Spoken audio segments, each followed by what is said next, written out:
I think it's a journey. If you think of home, it's such a common word. We use it a lot, but we don't think about it. I think it is part of us. I know it's part of me. Home is formed when you're born, when you're a toddler, because then you get a sense of where your home is or what your home is. With that comes the feeling of safety, security, of nourishment, of warmth, of shelter, and what is even more important, I think, of the people. That's what I had to learn during the years. As a child, you don't realize that, but that makes home.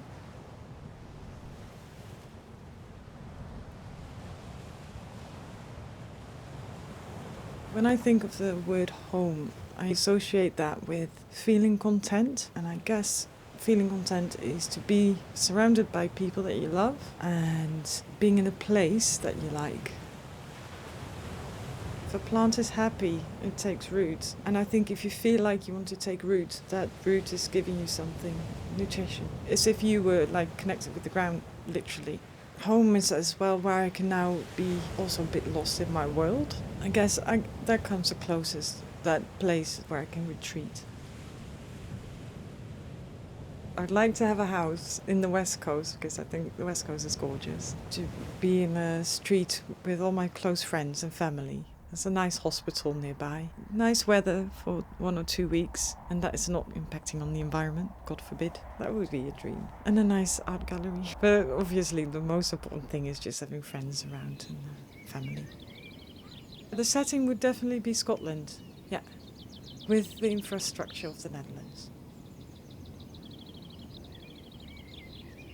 Home will always be where my family is, and that doesn't really matter if they're in Ireland or if they're in Germany. I feel at home when I'm with the people I want to be with, and I think if my family moved, where they live would always still be home for me. I also consider Edinburgh my home, despite the fact my family don't live here. To be honest though, when I left Ireland, I didn't think I'd miss it so much. It's kind of annoying, really, because when I was there, all I wanted was to leave.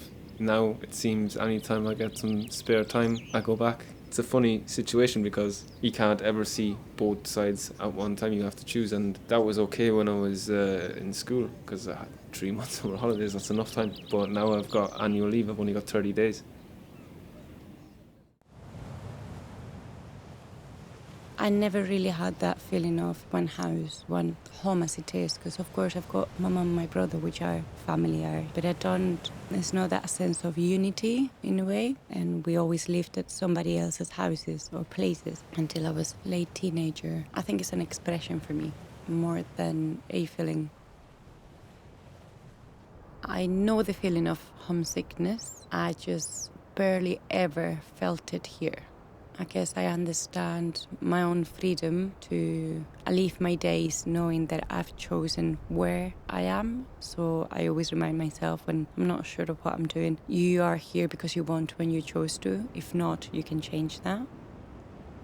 It's always in you, whatever happens. I feel really safe within myself. I feel good and safe and home within me. And I'm the only person, the only identity that I carry with everywhere I go. So it's not easy for me to feel homesick.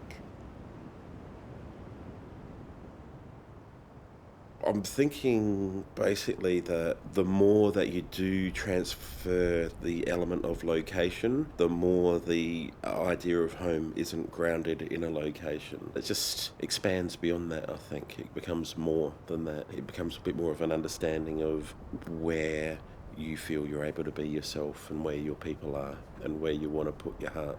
I consider home to be Adelaide, but I also consider home to be Inverness. Both places feel like I've got a genuine taproot into, and part of that taproot is that community, people that you love, people that you care about, emotions, memories, things that you want to improve in the situation as well, things whereby it's given you enough and it's cared for yourself enough, you want to reciprocate that a little bit and give something back to that space.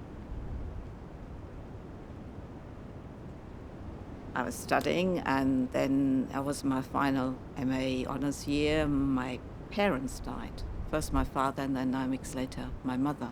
The question of identity and home came in there again, because when I left Germany, I always thought, well, if things go wrong, I can always go home. My perception of home was the village where I was born. And this reminds me very much of people going back to their roots. And of course, my parents had retired there, so I knew they were there. And the house was still there, and everything that I knew from my childhood was there. That's where I can always return to. So my parents died, and I realized then that the home was not the place. And I hadn't really ever experienced that. And I knew the home was actually the people. It's not the place. It's not the village. It's not the house. It's the people. And they weren't there anymore. So home had to be rethought for me. I decided I make home where I am with the people I love. So home traveled with me. Of course, as life is, my children grew up, they moved away, and my husband died. And then the question of home arose again. So home became smaller.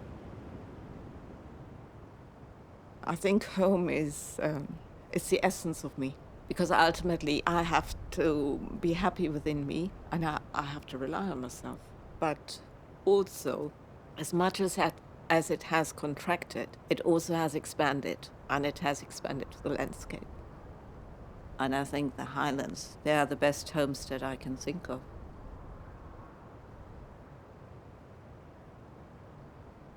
I think home is a nostalgic place. It's both practical and nostalgic. It could be, oh yeah, it's my childhood home, or like my teenage home, or my adult home, or my grandparents' home, whatever. And that question becomes so complicated because there's so many factors involved in that. It can be all sorts of different places at the same time. And it is that, I think, is what it boils down to. You've got a special affinity to a place that creates an impression on your being, and therefore you associate it with yourself or your sense of self, and that becomes home.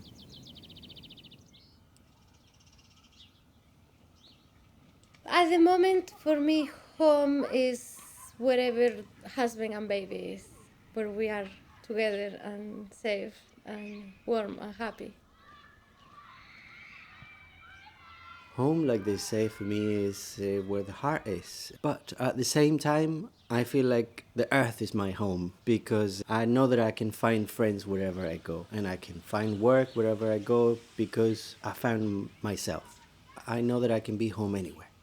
The ideas that I have to be in a place, that a place makes me, has changed into I make the place and I decide what I value, because my values have developed and have changed into what I hold now.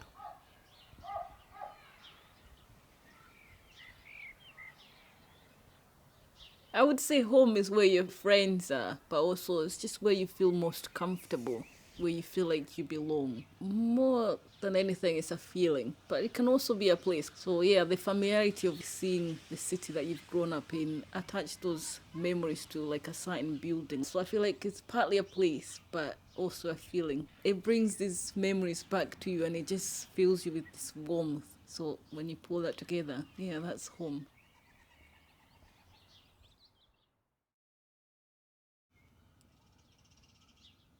When people ask me, I always say I'm from Edinburgh, I'll say Scotland. They might not think that, but I think that, because a lot of times I'll get the question back, where are you really from? All the time, and that is really annoying. I've already told you I'm from Edinburgh. I know what you're trying to get, like where was I born, originally, where my parents from, so I get that. But yeah, this is where I've spent most of my life, so this is home. Yes, I was born in a different country, yeah, and I'm acknowledging that. I would never not acknowledge it, but Edinburgh is home. When I was younger, definitely annoyed me. But then, as I've gotten older, I've just thought that's just an issue they have with themselves, really. With maybe they're struggling with their own identity, and maybe that's why they project that onto someone else. So I try not to take it personal and just kind of take it with a bit of humour and just laugh it off. I still feel like where you spend most of your time and make the most of your memories, that has a more significant impact. Supposedly I'll be a bit more Flemish than Belgian. See, and that's where it gets tricky.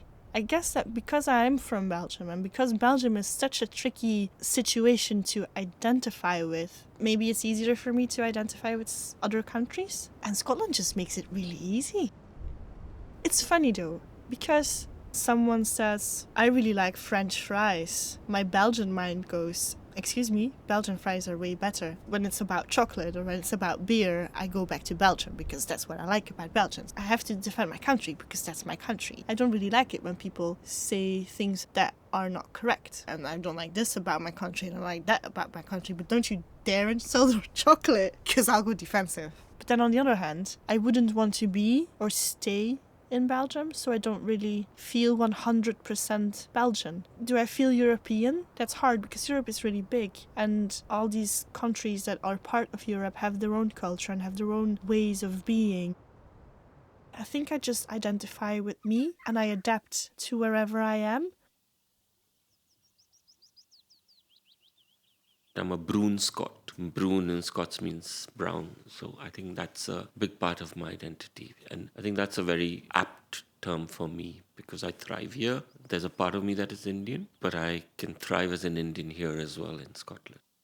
When I came here, it was very complex because everyone was called South Asian. There was a big banner, one banner, South Asian. But between that banner, nobody knew how many more differences there were. It's almost big as the size of Europe. India itself has 26, 27 official languages. So I used to find it very odd that it was only one banner, although there were so many different nuances to the communities. But over the years, the communities have also changed. There was a time then what was called zero immigration into the UK. It was extremely strict. Only those creme de la creme who were good in academics or medicine would come. But now the country needs more immigrants, whether you like it or not.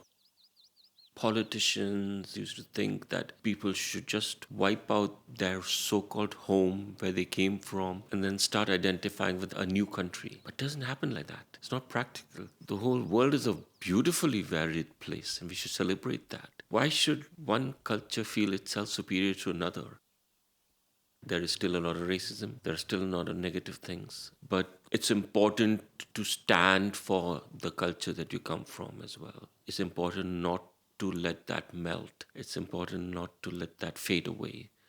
I don't think the racism is that blatant, but it is very subtle. I also see quite a lot, but I just have to brush it aside. I think a lot of Asians probably get their strength from the fact that they can brush that aside. It's part of the identity to not ignore, but just learn to work alongside it, So I'm very Indian at heart. I know some people who've never been for 20 years. There's no way I will do that. I will need my fix, my India fix. I will always be connected to where I was born, mainly because of people. So my family lives there, my dear friends as well. But I've got friends all over the world now. There is much more, of course, that connects me to the land back home. But with it said, I never felt I fitted. I always thought there was a problem with me because I just never saw anything that it was like me in order to grow towards that. So I was really lost and I felt everyone is connected. Everyone seems to be happy with what they've got and they know where they want to head to. And I just never had that really. I always wanted to belong and I just saw that it was not happening. That's what I kept thinking, what is wrong with me? I was just different to people living in that area and I had different needs that I did not know I could achieve until they started stepping in my life and I understood how I could just relate more to my real self and how that freedom of movement will bring me to explore, get to know myself, to understand myself and other people better. Migration has really shaped my understanding of who I am and how I relate to the rest of the world and how I belong to the world, in a sense that I don't necessarily feel like I'm attached to any place or time. I've also come to understand that my sense of self is not attached to anything. I think identity is complex. It's incredibly complex. Coming to your own sense of self is just like part of the exploration of growing, isn't it? Of living. What traveling and exploring and meeting different people around the world does is it challenges your general concept of self. And everything that you've been taught. And when that gets challenged, then you obviously have an opportunity to reflect and understand whether it's true for you or not. And I think that's when a lot of like really beautiful self-discovery comes through, when those ideas, especially ideas that are ingrained into you or socialized into you, are challenged. And we can't do that unless we come up against other ideas that contradict or contrast against our own. There's always this social sense of like, this is who you are because you were born here. And being born here means that you've been given a certain amount of attributes that's allocated to being born here, which we know is not true. I feel like here is where I am able to claim all parts of me, in a sense that I don't have to be Filipino, I don't have to be Australian, I don't have to be anything. I can be like all of the above. And that's really grounding. I'm able to just be, and that's really comforting, and it's really reassuring, and maybe it plays a large part as to why I continue to stay here, because it gives me that sense of self. I definitely see myself as Irish. Obviously, that's indisputable. I have German citizenship, so I guess that makes me German as well. I spent a lot of time there as a kid. Really liked the culture. I guess that's because it was always the holidays that we spent there. Maybe I'm a bit more Irish in some ways, given that I've spent more time there. I grew up there, I know the culture a bit better. And Edinburgh might form part of my identity now, but I definitely wouldn't call myself Scottish. I'm an Australian. I have a second house and home in Scotland and in Inverness. I've got a partner that's living in Amsterdam. And in the last few years, those have been the three places I've most likely assumed that I will live. The idea of permanence is something that I don't necessarily consider anymore. I always assumed that there might be a permanence, but now I've got more of a vision of hoping to be able to have a stake and a part of myself in those three locations. I do believe that having the opportunity to be here and just see so many more people from different walks of life with different theories and philosophies, and just sweeping through and just being curious and asking you questions and them wanting to know and you wanting to know, it's just allowed myself a lot more opportunity to clarify my voice for myself and my identity for myself, which has been really positive. Everyone has their own markers and everyone has their own background and history, but I'm just an average Joe human, and every average Joe human is very exceptionally multifaceted. Are we speaking about gender? I will identify as a female, adult, a mother, a wife, a friend, a daughter. I think people is a bit of a mix of every person you meet in your, not everyone, but you get like small things from many people and many experience. I will be the Tanya who spent this time with this person and that happened and that changed me, and I will be the Tanya's daughter of this person and the sister of, and a mix of identities and a mix of nationalities. It changes every day. Also, being a mother changed the identity as well. Like, I am Spanish, my husband is Chilean, and my daughter is Scottish, is British. It's like, what the nationality is? Nothing really, because we are all here. But tomorrow maybe we are all in some other country in Europe or even South America. I don't know.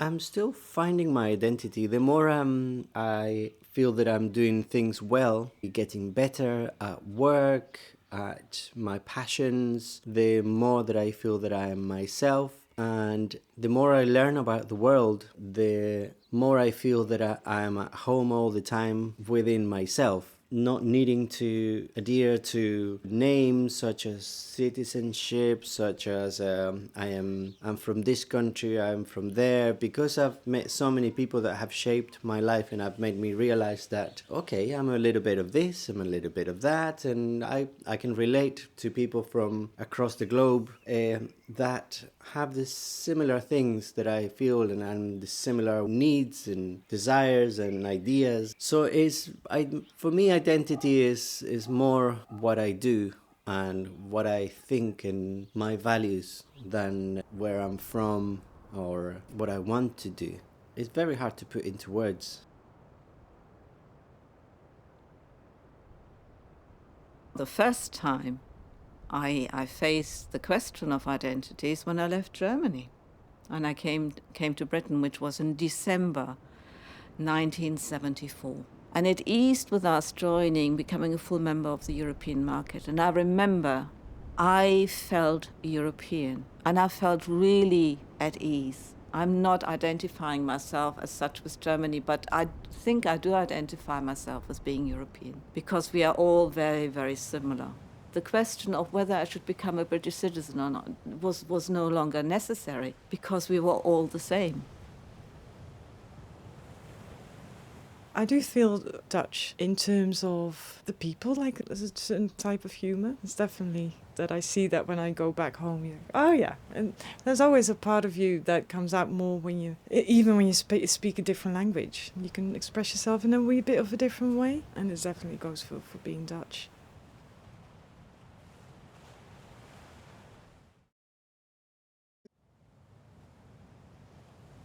There's a Dutch saying, doe maar normaal, dan doe je al gek genoeg.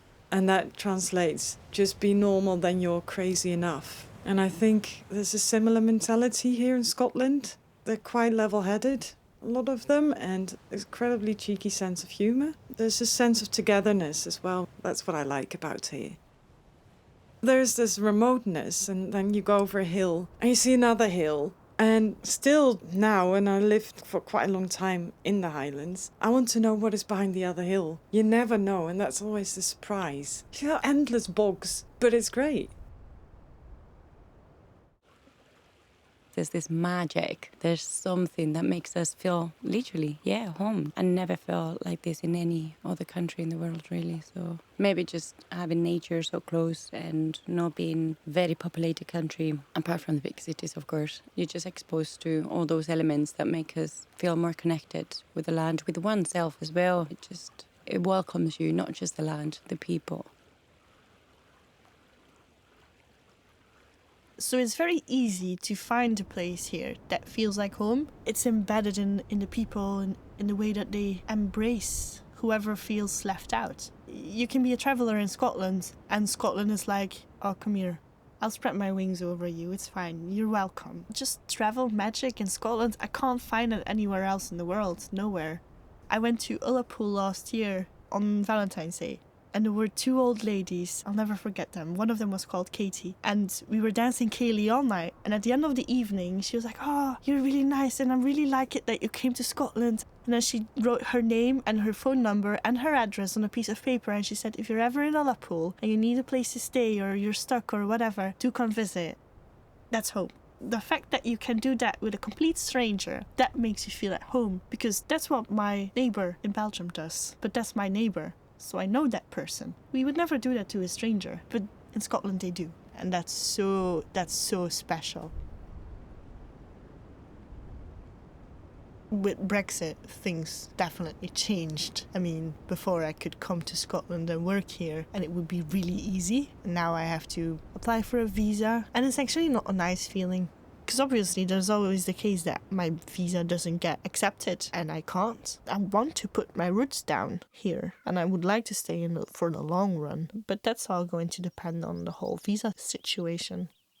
It was supposed to be a place that you feel, welcome, and now you have the government telling you, like, you're not welcome anymore, except for if you pay us a lot of money. Then you can stay.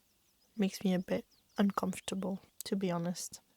We can still leave and we can still go to another country. But that country is not going to be Scotland, is it? And that's the problem. It is a problem. I find it strange in some ways that there's this projection of global Britain and understands its background and its sort of imperial reach and its colonies, but how it never equated or understood itself in terms of the European project. It never seems to want to grab onto it or see the benefit of that. When Brexit happened, I was here, but I didn't vote because at the time I wasn't a citizen, but I was also newly here and I didn't think that identity-wise that should be something that I should be having a decision on, even though I had a strong opinion. I thought for the UK unto itself that it was just better within the union. I thought it was just that there's that element of trade, there's the element of the fluidity of people, but also information and knowledge and connectivity. You wanted to be this independent nation, but you're already independent, and you wanted to go out on your own, but no one's truly out on their own. Why would you be sold this idea that we can do it better without each other? Mostly the whole Brexit thing just makes me sad because I think that the world is going to be a better place if we actually allow ourselves to talk to more people and understand the voices and perspective of more diverse people, and closing yourself off to that deliberately and trying to project that you're doing it from a position of strength because it's going to make you stronger, that you're better off without people, that shutting down people is a good thing. It just feels very sad. Because I am proud that I'm here, and I am proud of that I'm a citizen, and I do love it here. I absolutely love it here. You wouldn't give a shit about it if you didn't care about it. You wouldn't actually have a voice and have a strong opinion about it if you just say whatever. But I want this place to prosper. I want it to be for the best for everyone that's here. My concept of borders has changed completely in this last nine and a half years. I think even before that, kind of like knew, but I got driven by culture and tradition. So the more time that passes, the less I feel, not less from the Basque Country. It's just those borders in the map in my head, they've been erased, and it's all like a one global thing. The whole situation with the refugees helped me a lot to understand as well how fucked up we are, how much fear plays part on borders, and the whole like I pee in my territory kind of thing. I'm from here and this is the line and this is my land and that is yours. And I think we don't understand how connected we are to the conquerors, where it was everything about power. So over the years I've seen a lot of this, and the little opportunity that people have to move around or have to escape a really bad situation, which I hope none of us have to really live to understand it. And that's when I don't respect borders anymore. I'm going to feel connected to Scotland forever, but it doesn't make much difference that in the map it has a line towards England. I wish that there was less bureaucracy and paperwork and limitations through our countries and borders, yeah.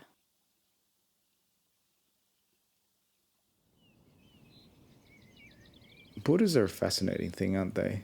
If you ever look at a picture of the world from space, there are no lines. There's literally no lines on any other continent. Whereas if you look at a standard map, there's these straight angular lines that divides. This is ours, this is yours, don't cross that. You know, you have to have a piece of paper to go here. If you don't have the right kind of piece of paper, you can't go here, which is just complete bullshit. I don't think people understand that a lot of the conflicts that we have now in this world is due to people just literally drawing straight lines through places that they have no understanding of. And we continue to live with the repercussions of that. Brexit broke my heart. Like, Brexit is the thing that made me start to fall out of love with this place. And that makes me incredibly sad. This place was a haven for me. It showed me that people can coexist, people can share and like live in a communal sort of way, and that sort of exchange of ideas and exchange of cultures was just such a wonderful thing. And Brexit feels like the absolute opposite of that. I do understand why people voted that way. I understand the intergenerational sense of the stripping of the self. I understand that these communities have been stripped apart from the Thatcher years, and Brexit is what happened 40 years from there, and that's fine. I accept that it was an emotional reaction, but at the same time, it's like people have forgotten the beauty of it all. It's making me ask the question whether or not I should move somewhere else. I guess right now, Scotland is a bubble, and it still feels like a really nice bubble compared to down south. People largely want to commit to the collective, and that's reassuring. I don't know how that's going to work in a pragmatic sense, especially with the economic effects of Brexit happening. I feel absolutely devastated for my European friends who feel like they've made homes here and just feel like they're strangers in this place now, or feel like they've been rejected because of it. And it's like, fuck that. I'm sorry, but fuck that. Living as a German in Scotland, Brexit has made me a foreigner again, and having to apply for permission to stay here, even though I've lived longer in the UK than in Germany. I've only lived 24 years in Germany. I don't like the feeling of being a foreigner again. And when we were part of the European Union, I prefer to be European. And for me, those people who thought they could bring back the old way, I think those people are very naive, because life, no matter what stage of life you're in, it moves. It's like a river, it moves. You can never bring back the status quo of the past. It is just naive to think that, or ignorant, maybe even stupid. And the idea that you can sort of split yourself off again and be that empire that you might have been once in the past is an almost infantile viewpoint. So I feel very sad that at the end of my life, what I would have, or what I thought was progress, in that people come together, and with that I hope, of course, peace comes together, and that people think it is best to get on with your neighbors, and the neighbors become friends because you thereby have a life together, and then they split off again.